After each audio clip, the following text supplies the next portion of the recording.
there was only a limited space to bring on fresh meat or fresh vegetables.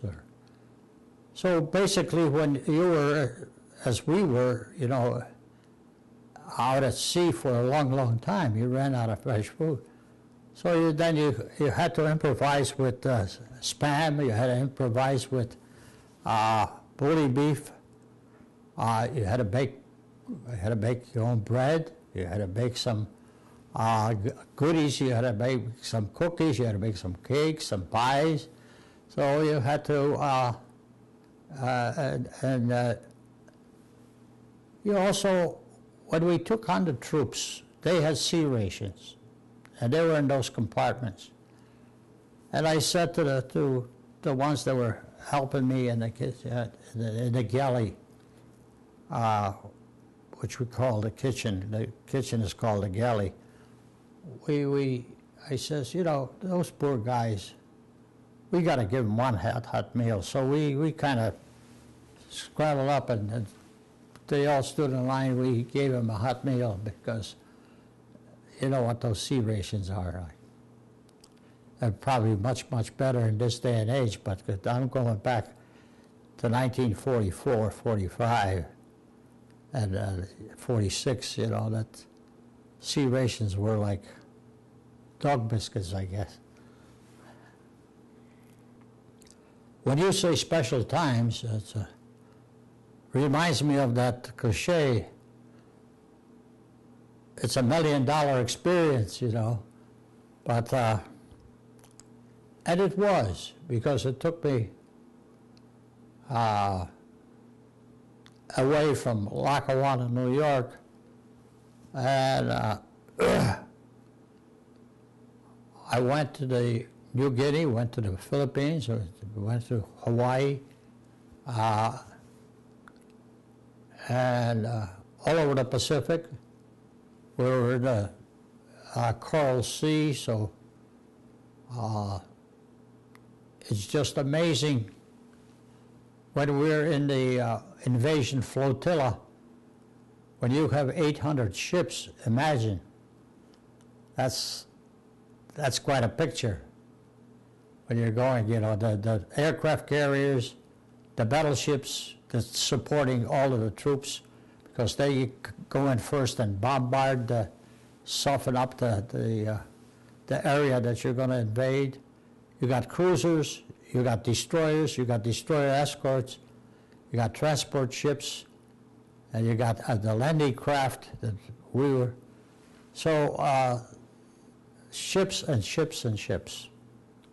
Actually, you're talking about being a cook, but I was on the #1 gun. We had 50 millimeter guns. So there's, I was when they sounded the general alarm, regardless of what you were doing, you had to run, put your helmet on, put your vest on, the floating vest, life preserver, and you put that on, and you started to shoot away at the kamikaze planes, you know, because they were coming at you. They were all over the place. And so that was my position with the two other. I was on a gun, and the other two were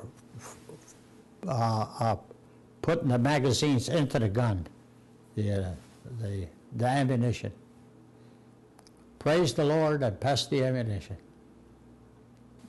Sometimes there was a pause, you know, we were shooting, but at the same time when you landed, when the ramps went down, that's where the ramps were, right there. The #1 gun was right there, right in the hull of the ship, right in front of the ship.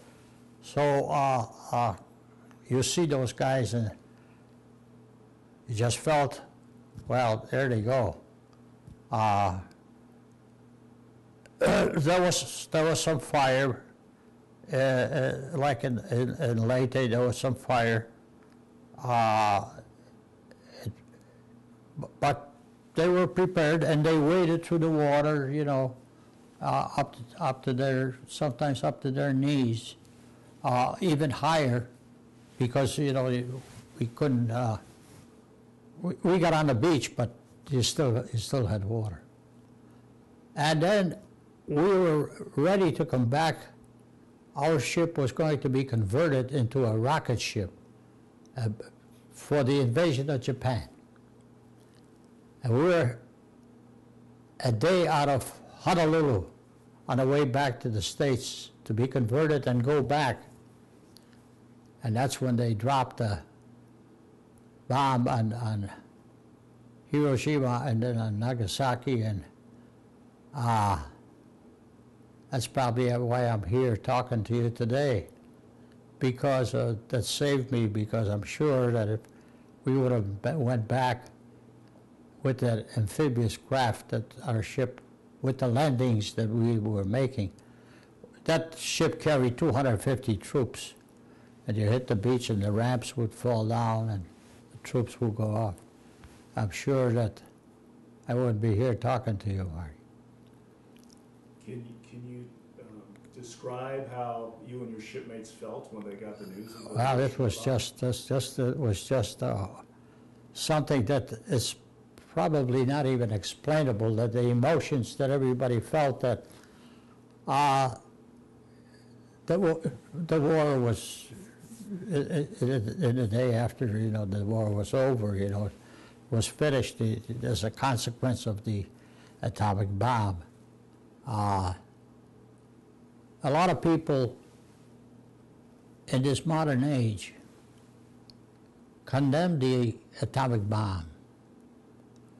But I can say that I'm here as one of the examples of the bomb. How many World War II veterans did that bomb save? Because we used it, millions. And